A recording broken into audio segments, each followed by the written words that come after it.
this facility. So,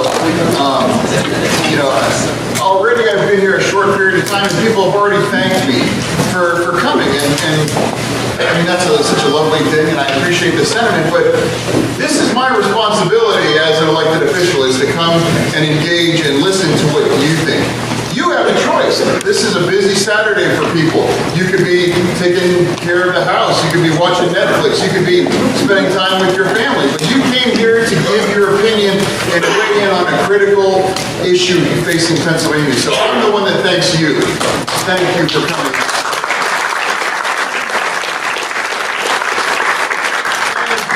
And this is a true listening tour. There are pro, there are con, and there are middle in the road.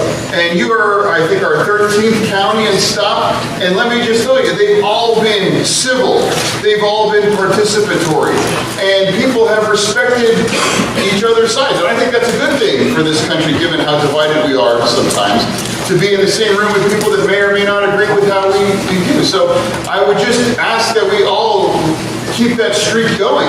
If you hear a speaker that you agree with, of course feel free to applaud, but please no cheering or booing or creating an environment that might make that speaker feel like he or she isn't safe to share their views, whatever that may be. I personally called and elected all your local state senators and reps because we want to have a true conversation here today. There's no guided discovery. And at the end of this session, so I would encourage you, of course you're free to leave at any time, but at the end of this session, we do a roll call. We do all those in favor, aye, you raise your hand.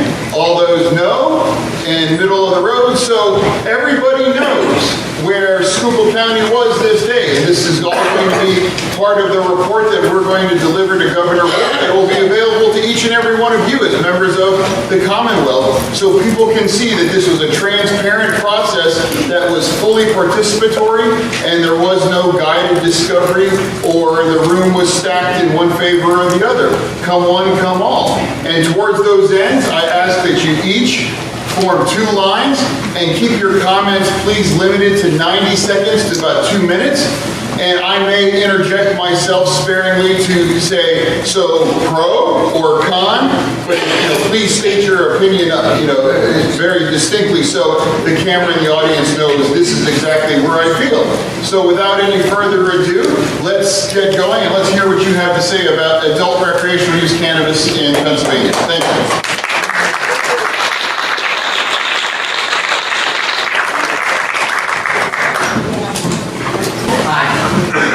My name is Kelly Malone, and I'm the Executive Director of Schuylkill United Way.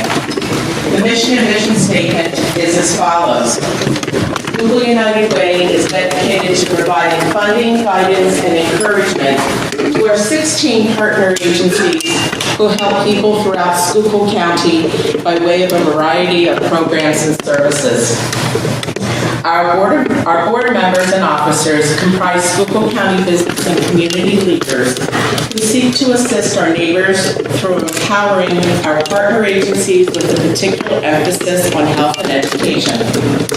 I am here today on their behalf to make the following statement, and our hope is that this is the message being taken seriously when presented to Governor Wolf and the General Assembly. The Schuylkill United Way believes healthy living is a building block to a better life. While recreational use of marijuana is legal in some states, we don't know enough about the addictive properties and adverse effects associated with recreational use.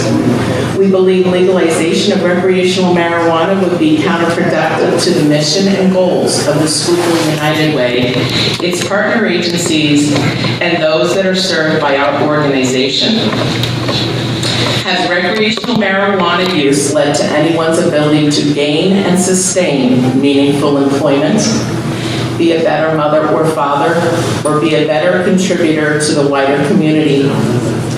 We believe these are questions that need to be considered and not brushed over by the excitement of initial economic benefits and easements of certain law enforcement efforts.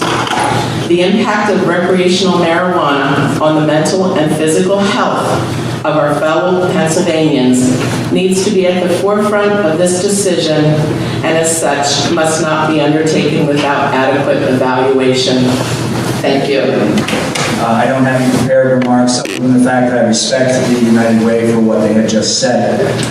On the other hand, addictive abilities are also known to be in situations for alcohol, for smoking, for gambling, and that does not preclude the idea that addictive behaviors cannot be controlled and regulated.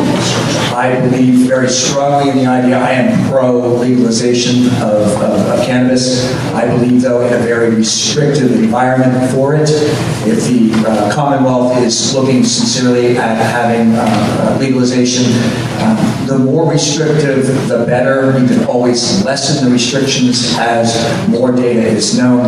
However, I believe that the revenue that this situation based on tax revenue can be generated from would far outweigh any other opportunities that a negative would present. Thank you very much. Thank you. Pennsylvania, and I'm all for the legalization of recreational marijuana. Sir, would you repeat that there? I'm all for the legalization. You're pro. I'm totally pro. It's a long time coming.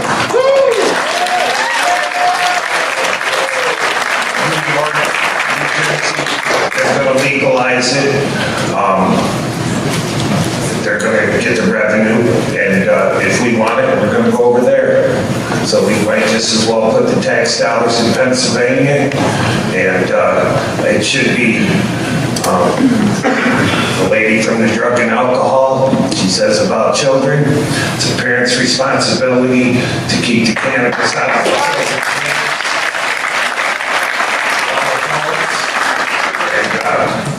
and I want the state to fully regulate it so it ain't left up to the counties. Thank you. Thank you, sir. Thank you for coming, Lieutenant Governor. My name is Cynthia Jobson. I'm a clinical professional counselor in the county.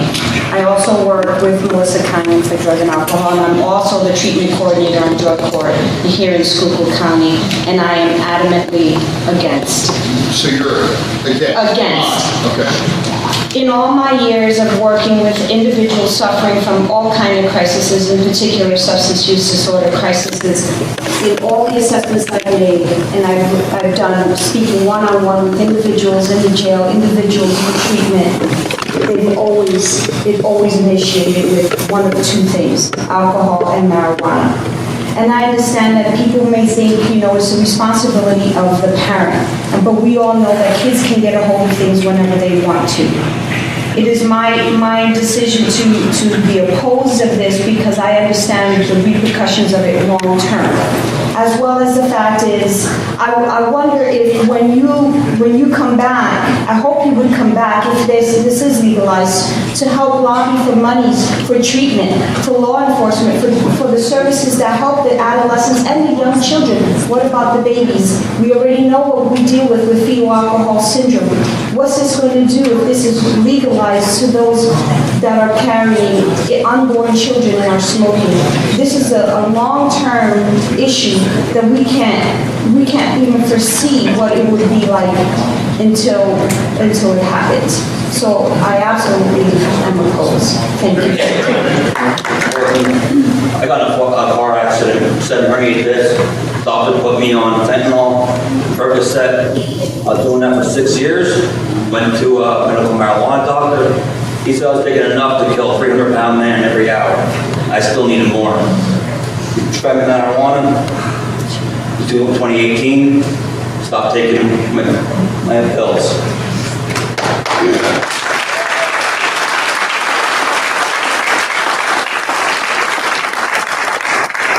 I had to look back. I have kids. My marijuana went in my safe. My kids didn't touch my marijuana. I was responsible. I think as everyone else here feels the same. And I want to close out by saying the laws against marijuana is the only harmful thing against it. Hi, my name is John Ronski, and I am currently a medical marijuana patient. My mother passed away in 2005 due to alcohol and opiate use. My uncle, her brother, passed a few years later the same way. My mother was prescribed opiates for degenerative disc disease in her back. I've lost many friends to pharmaceuticals when they were seeking help or comfort. And I believe if this plan were available, then they would still be here today to advocate next to me for legalization. This plan doesn't only save lives, it provides a better quality of living in general. I am proof of this. Access to this magnificent plant has done extraordinary things for me. This plant has given me my life back, and not only in terms of mental, physical, and emotional health, but my general well-being has been improved overall. The only thing that has ever hurt me concerning cannabis is the 6 or 7 small amount possession charges I've accumulated over the years. I've actually got raided and lost a house, had it destroyed, and then condemned over them finding stems, seeds, and smoking materials in my garbage that was confiscated. And all they found was a half ounce of cannabis. Where's the justice in that? I also see the Department of Health is prohibiting all the state-permitted medical cannabis companies from sponsoring and participating in the Pottsville Cannabis Festival. It shows how much the state loves its patients, too. I'd also like to ask Jerry Knowles to reconsider his stance on marijuana laws. This movement is not about big money, it's about the people. I fully support House Bill 50. Everyone deserves full access to cannabis. Home grow is a must, and we won't settle for less in the end. Legalization isn't a matter of if anymore, it's a matter of when. And why not now? The benefits would be tremendous. Job opportunities, economic growth, and a better quality of health and life for responsible adults who enjoy it. We need these benefits and opportunities in our communities, especially this one. The negatives I've seen presented against legalization are outdated, misinformed, or just plain wrong. We shall see what states prosper. Here, we have to.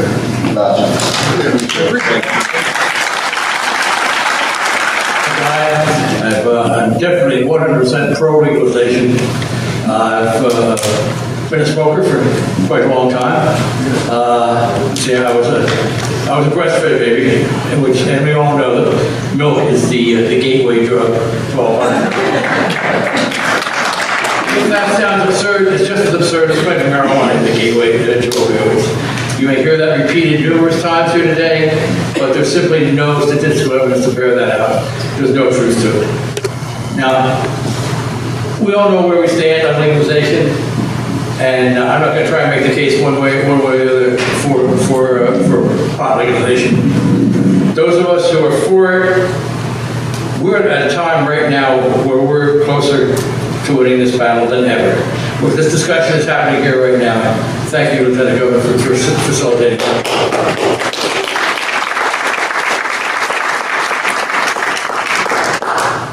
But there's a long fight ahead of us in the legislature, and that's what I think we should be concentrating on right now. What we have to do is to get this moving forward to the next step.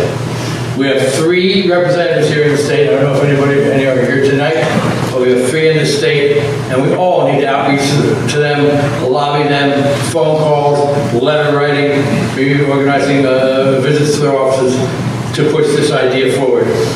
House Bill 50 is a great piece of legislation.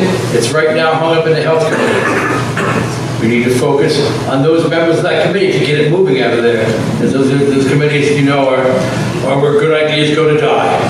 And we can't let that happen here. We've got to put political pressure on the members of that committee to move this bill forward and to make this happen. My name is Lisa, and I recently bought a house in this county. I'm for legalization and the change it could bring. It has ruined lives by not being available to many lives. The DUI laws as well as sobriety test rules need to be looked at.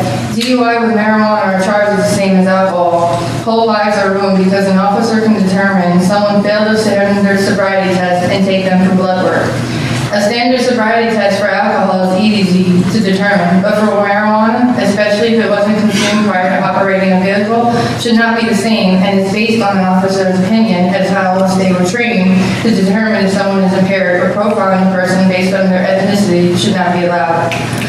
Once blood work is ordered, any amount is considered a DUI here in Pennsylvania, meaning any medical marijuana patient, such as myself, can take the medicine at night and have to go somewhere and not take any medicine in the morning, be pulled over for a simple traffic violation, become nervous or anxious, and an officer can administer a sobriety test and feel that there's something more because their anxiety taking the blood work, and then they are subjected to a DUI as well.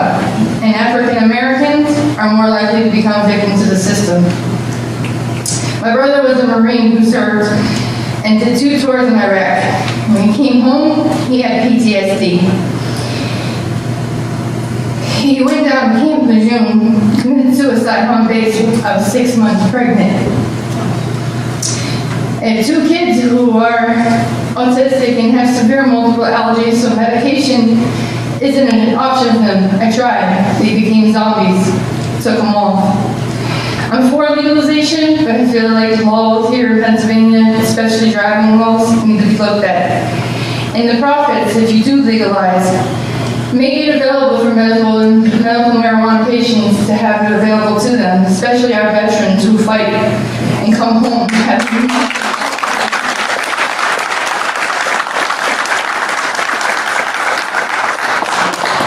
and our elderly, because they're the ones that put a lot of these laws in places. I'm standing here today, and they're here, and they gotta sit on fixed incomes and not know how to get the thing, but they choose the doctors to take opiates, and every time I go to a doctor's office, I see pharmaceutical companies pushing their pills.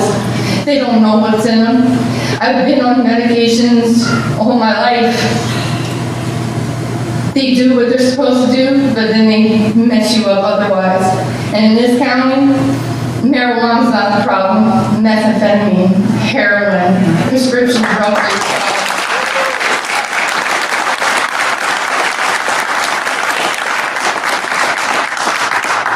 We as citizens pay our taxes. I moved here. Within 8 months, they raised my taxes to be profitable of the home that I purchased, not the town. The cops are so worried about this and that, and not worried about getting these drugs off the street. Marijuana's not a drug, it's not a gateway drug. Yes, we go towards the teenagers because there's nothing here for them. There's no communities here for them. There's no movies here for them. There's nothing here for them.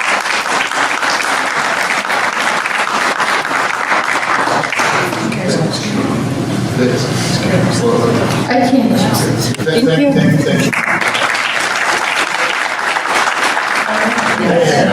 My name is Carolyn, and I was initially thinking along the lines for many, many years, like the gentleman with the hat, who said that, the financial benefits to the county, where we made it legalized, and we would treat it like alcohol and have all the regulations that you do. And then you hear all the other stories over the years, how sometimes it's not such a good thing. But then when you hear about the medical benefits of this new CBD oil, which is supposed to be marijuana without the hallucinant effects of it, I'm thinking, why, if you are in such pain, you don't have to do the hallucinant where it's like you have this new CBD oil and it's available.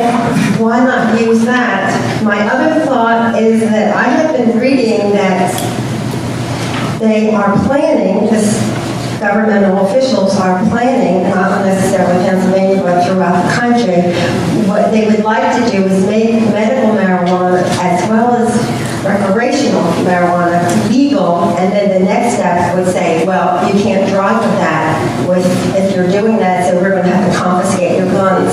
So there are a lot of things out there. If you check it, Google it. Legalization equals confiscation, and that's a big concern for me for my second right amendment. Thank you. My name is Justin Morgan. I have a 501c3 nonprofit organization helping and dedicated to veterans. I'm here for the veterans, our fire departments, our EMS, and our law enforcement. I was all of them at one point in time. I've traveled the world, go all over. I've been into Colorado. I've been in almost every state where it's been legal and recreational. We need to move forward with the recreational and allow people who can't access it through the medical as well through recreational. I've seen kids that have 27,000 or 2,700 seizures a month that don't even live past the age of 2 years old. I have a kid now. He's now living. He made it past 5 years old. He just died last year because of a major seizure. But he went from having 2,700 seizures to none just with a CBD. It ain't just CBD. You all have to understand the aspects of the THC and the cannabidiols. Our body already produces cannabidiols naturally. We don't have enough to produce ourselves. And taking that makes us better. I have PTSD. I have seizures. I've been seizure-free now since 2013.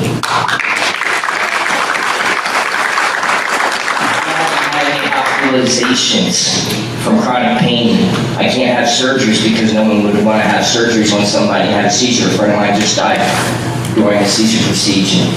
So I'm here to help anybody and everybody, and along with the legalization and the movement forward, because I've been to other states. I've been into both sides of Ted Daniels. You all know who Ted Daniels is. He's a very good friend. He's helping a lot of veterans. He has a cannabis industry, and he only hires veterans. If anybody needs any help, please let me know. If you need help on your tours, I'm gladly help, because I've been on both sides of the access, both sides of the dispensary, both sides of growing. Yes, I have a criminal record, but you know what? I haven't been in any trouble since 2005.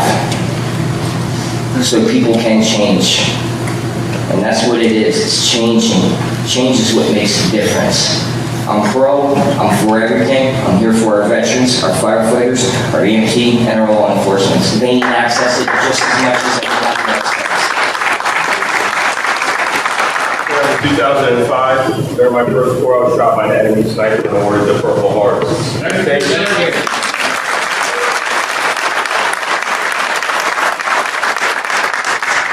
Same sniper who shot me, shot 3 of my friends, and they died, and they're awarded the same Purple Heart I was. I redeployed to Iraq. That's where ISIS took my battalion commander's head, and offered the suicide bomber in retaliation of all the jihadis that would kill my first tour. My first deployment, 171 Marines were wounded, 22 were killed. This was in a 210-day deployment.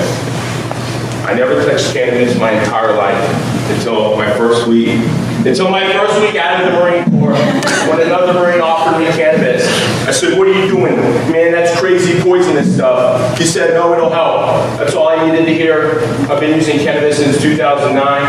I have traumatic brain injuries from getting hit with 2 mortar rounds on my post as well. I had a rocket deflect off my Kevlar point blank. Having 3 hits to my head really has me in a lot of pain every day. Sometimes my brain is swollen so much I feel like I'm getting blown up or shot up all over again. It is a living, breathing hell. I'm so grateful I have cannabis. I'm so looking forward to the legalization of cannabis. I'm so glad that you came outside and shared my story. David Williams, private citizen as well as for emergency management. I'm not for the cannabis or marijuana, but I do understand the concept about the medical marijuana, at least for the time being, where people are needing it. But I mean, still, a problem is a problem. That whether drugs, alcohol, or cases seems to temporarily take care of things, but it's not always the answer.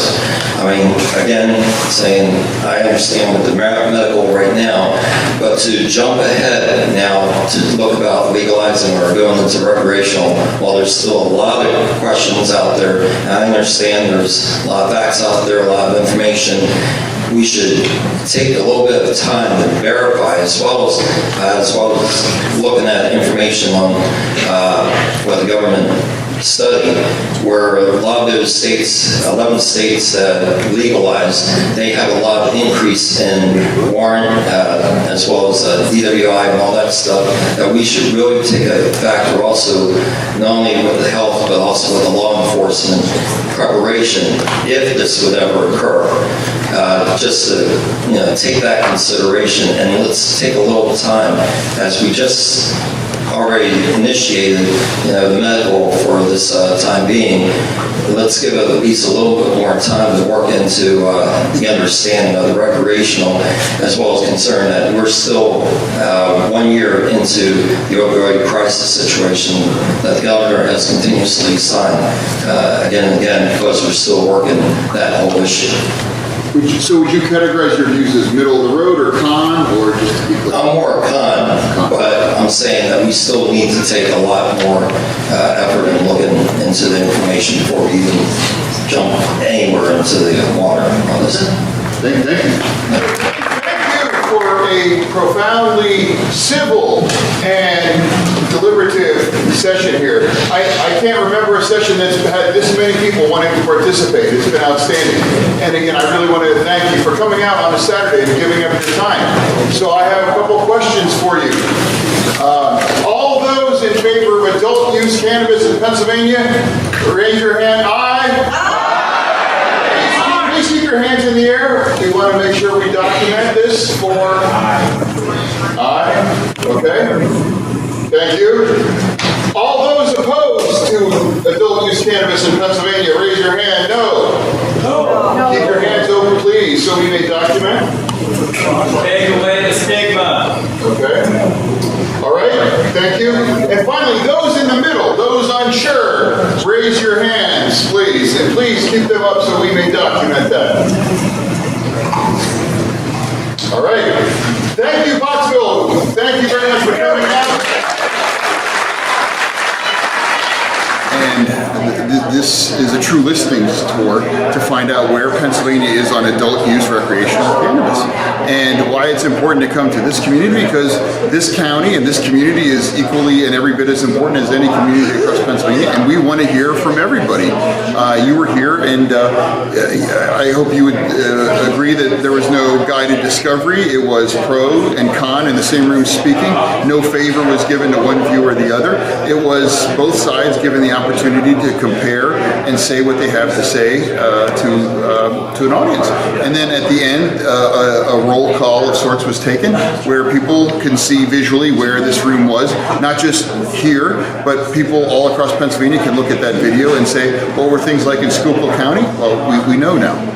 Well, because I think it's important. I think in today's divided political landscape, it's important to be in the same room with people that may or may not agree with you or disagree with you on things. And as you saw, everyone was civil. Everyone remained respectful of the other views. And I don't know about you, but I heard some deeply powerful testimony on both sides. And I think it gives anybody on pro or con more food for thought. And I think those are the kind of important conversations that we've been having all across Pennsylvania. Yeah, in terms of the lines, like normally we were able to clear every speaker and the line, but we were challenged to do that because I think so many people wanted to participate, and I think that's just further credit to the people of Pottsville and Schuylkill County that really wanted to weigh in. Well, I can say of the counties and the stops that we've done, thus far we've been to all pro counties and rooms. They've been to a slight majority to an overwhelming majority, and it's run the gamut. And I expect that we'll have counties where the room will be con, perhaps, but thus far they've all been pro. Well, I think it's a conversation that's being had in our neighbors, New York, New Jersey, Delaware, Washington, D.C. So these are all areas surrounding us, and I think it would be almost irresponsible for Governor Wolf felt not to have this conversation, and he understands that you need to hear from Pennsylvania to see where they're at. People can evolve, and people can weigh in, and that's what this tour is about. I don't know, but we've done a lot. We still have a lot more to go. There's 67 counties, and we'll be doing multiple stops in the larger counties like Philadelphia, my home county of Allegheny. And they've all been civil. I hope that continues. They've all been participatory. I hope that continues. And the people have really appreciated the idea and the ability to weigh in and talk to others on the issue.